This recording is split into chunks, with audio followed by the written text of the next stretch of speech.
Enfim, e hoje, capítulo 10, nós vamos ler a palavra do Senhor e ver sobre a história de Salomão e a visita da rainha de Sabá, né? Esta mulher que, há pouco sobre ela, né? O pouco que eu pesquisei, estudei e ouvi, foi que ela era, o nome já fala, rainha, né? E já era algo para aquela época, não era algo muito comum, né, gente? A mulher reinar, né? A mulher estar num cargo de reino, né? De reino. E então a gente vê realmente que direcionam muito ela ali para a região que hoje é o Iêmen, né? Próximo à Arábia Saudita, né? Uns falam também da Etiópia, que é ali ao lado, enfim. Mas enfim, era uma mulher também que reinava, né? E o começo então de 1 Reis capítulo 10 vai falar um pouquinho o que ela foi fazer, né, e o porquê que ela foi visitar Salomão. Então vamos dar início então, 1 Reis capítulo 10, versos 1, pastora, vamos lá. Diz assim: a rainha de Sabá soube da fama que Salomão tinha alcançado, graças ao nome do Senhor, e foi a Jerusalém para pô-lo à prova com perguntas difíceis. Eu quero chamar a tua atenção aqui logo de cara é o seguinte, né? Então, primeiro, ela soube da fama. Gente, também pelo que eu pesquisei, a região dela, da onde Salomão estava, ficava quase, 2.000 quilômetros, era distante, não era algo pertinho, né? Aquela coisa, é aqui do lado, né? Não. E então, agora a gente vê que ela vai lá, né? Porque ela ouve da fama, tá? Ela, ao ver tudo que ela pode contemplar com os olhos dela, então ela dá graças a Deus. Sabe aquela tipo de coisa assim, pastor, que a gente fala assim, você vai visitar uma criança que acabou de nascer, né?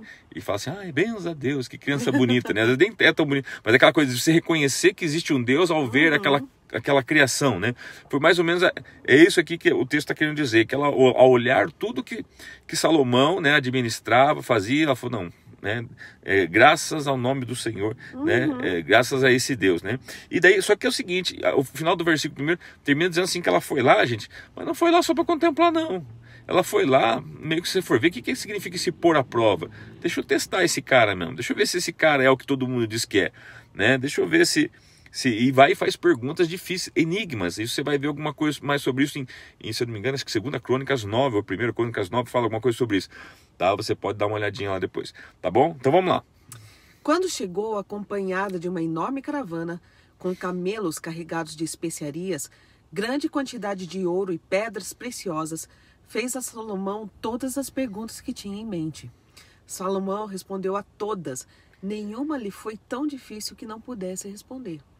Vendo toda a sabedoria de Salomão, bem como o palácio que ele havia construído, o que era servido em sua mesa, o alojamento de seus oficiais, os criados e os copeiros, todos uniformizados, e os holocaustos que ele fazia no templo do Senhor, a visitante ficou impressionada.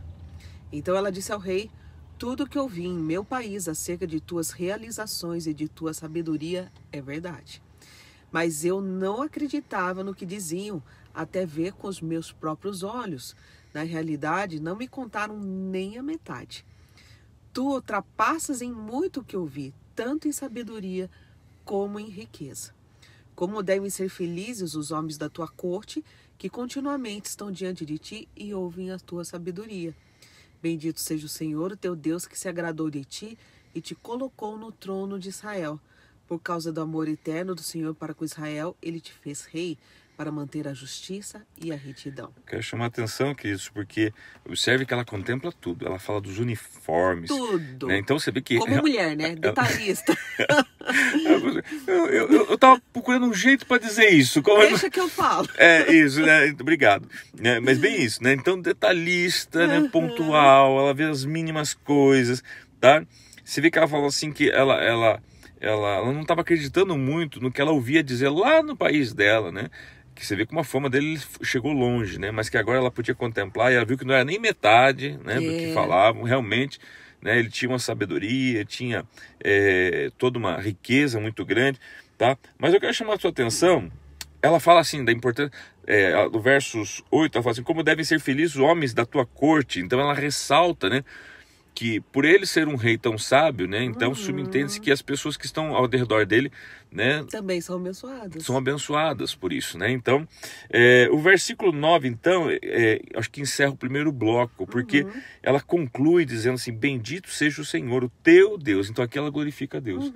Gente, uma mulher que ela não conhecia Deus, ela não servia ao Deus dos deuses, ao Senhor dos senhores, ao Criador, né, ao Eterno, não. Agora ela diz, bendito seja o Senhor. Então é interessante que toda aquela sabedoria, toda aquela riqueza, toda aquela fama, tá? Ela agora ela é convergida. Eu quero usar, né? Eu quero convergir para quê? Para revelar, né, a Deus, né? Revelar o Criador, né? Então você veja que ela consegue contemplar e reconhecer que não, somente um Deus pode fazer essas coisas para uma pessoa, para um homem, para uma nação.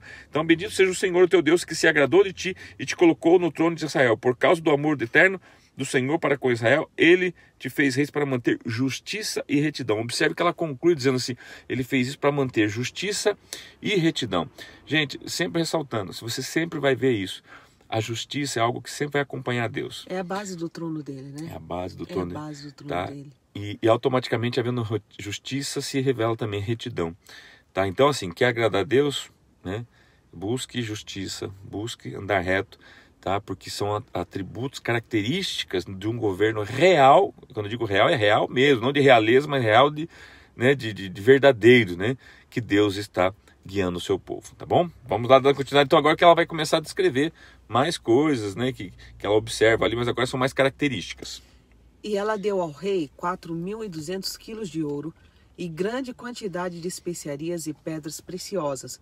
Nunca mais foram trazidas tantas especiarias quanto as que a rainha de Sabá deu ao rei Salomão.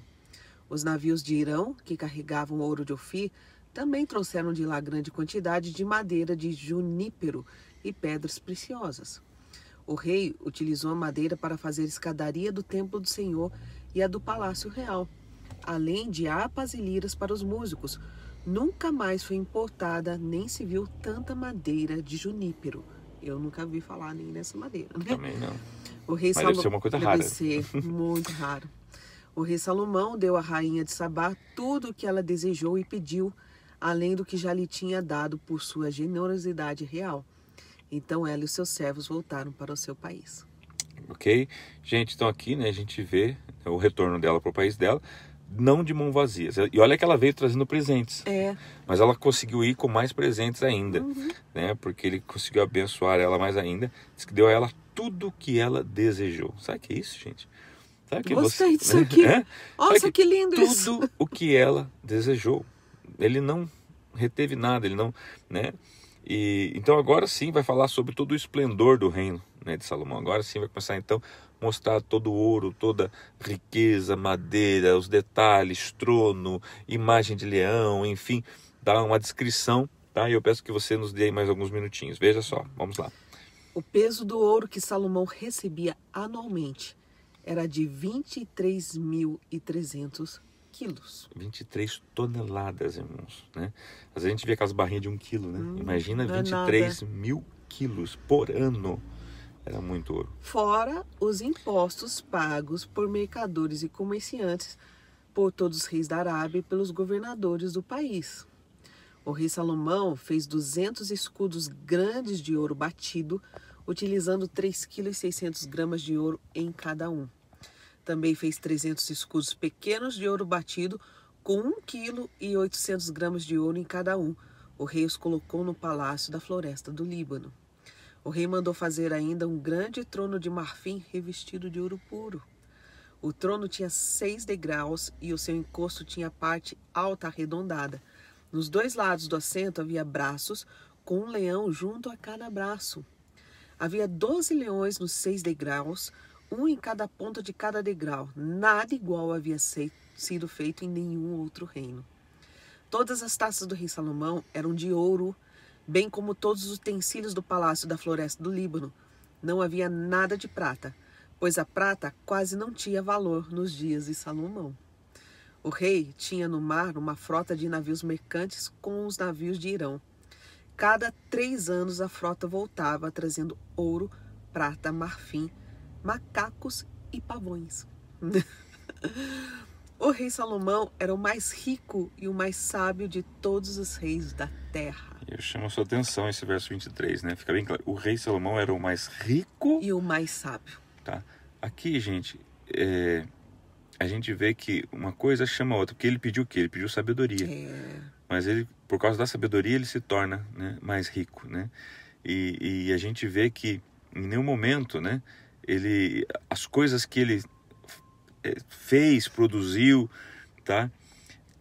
Houve a fama dele, revelou-se uma fama dele, mas em todo o tempo a gente vê as escrituras tentando demonstrar quantas pessoas conseguiam ver Deus através disso. Por quê? Isso revela para nós o seguinte: não há pecado nenhum em você ser rico, em você ter dinheiro, em você ser próspero, tá? E também não ser, né? A questão é de que forma você está revelando o Criador, né? De que forma você está revelando Deus através da sua vida, tá? Mas vamos lá. Gente de todo mundo pedia audiência a Salomão para ouvir a sabedoria que Deus lhe tinha dado. Ano após ano, todos os visitantes traziam algum presente: utensílios de prata e de ouro, mantos, armas e especiarias, cavalos e mulas. Salomão juntou carros e cavalos. Possuía 1.400 carros e 12.000 cavalos, dos quais mantinha uma parte nas guarnições de algumas cidades e a outra perto dele em Jerusalém. O rei tornou a prata tão comum em Jerusalém quanto as pedras, e o cedro tão numeroso quanto as figueiras bravas de Cefalá. Os cavalos de Salomão eram importados do Egito e da Cilícia, onde os fornecedores do rei os compravam. O Egito tem uns cavalos lindíssimos, né? Quem já teve oportunidade de ver um cavalo desse do Egito, eles são lindíssimos. E tem uma história interessante que é o que ele fazia com esses cavalos, mas já conto na sequência. Importavam do Egito um carro por 7,2 kg de prata e um cavalo por 1,8 kg, e os exportavam para todos os reis dos hititas e dos arameus. Você percebeu aí? Ele comprava do Egito os cavalos e os carros, né? E os exportava, né? A Bíblia fala assim que ele os exportava, né? Para outros reis. O que é a história que eu achei interessante aqui, pastor André?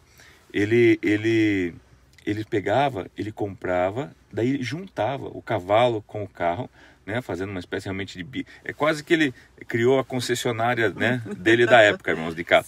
Tá? E ele vendia, ou seja, demonstra o quê? Ele está fazendo um comércio. Ele cria, na verdade, aqui uma avenida para um negócio, para um comércio. Ele compra os melhores cavalos do Egito, os carros, ele monta ali o que seria o carro, né, da época e vende daí, né? E aquela coisa, sai chancelado com a marca do Salomão, né, do rei, né? Esses carros e cavalos. Muito legal essa história, né? Muito joia. Isso aí, acabou? Acabou, né? Acabou. Verso 28, é isso aí. Gente, é isso aí, né? Hoje é só, que entrou até o Brian na live hoje já aqui. Eu quero chamar a atenção, pastor, aqui, quando as pessoas vinham até ele para ouvir da sabedoria dele. E eu creio que para buscar conselhos. Então, assim, que a gente peça a sabedoria a Deus de um modo que as pessoas queiram se aproximar de nós pela sabedoria divina que Deus tem nos dado. Né? Não pela fofoca, não para falar mal dos outros, mas porque sabe que quando chegarem próximos a nós, vão obter conselhos divinos que vão transformar vidas, né? E a vida dessas pessoas que se aproximam de nós com bons conselhos, né? É verdade. Acho que isso vai transformar muitas pessoas. Que seja um grande testemunho, né? Essa é a lição de hoje aí, tá bom, queridos? Deus abençoe todos vocês. Nós nos vemos às 15 horas, tá? Na nossa oração da tarde, tá? Lembrando que hoje é sexta-feira.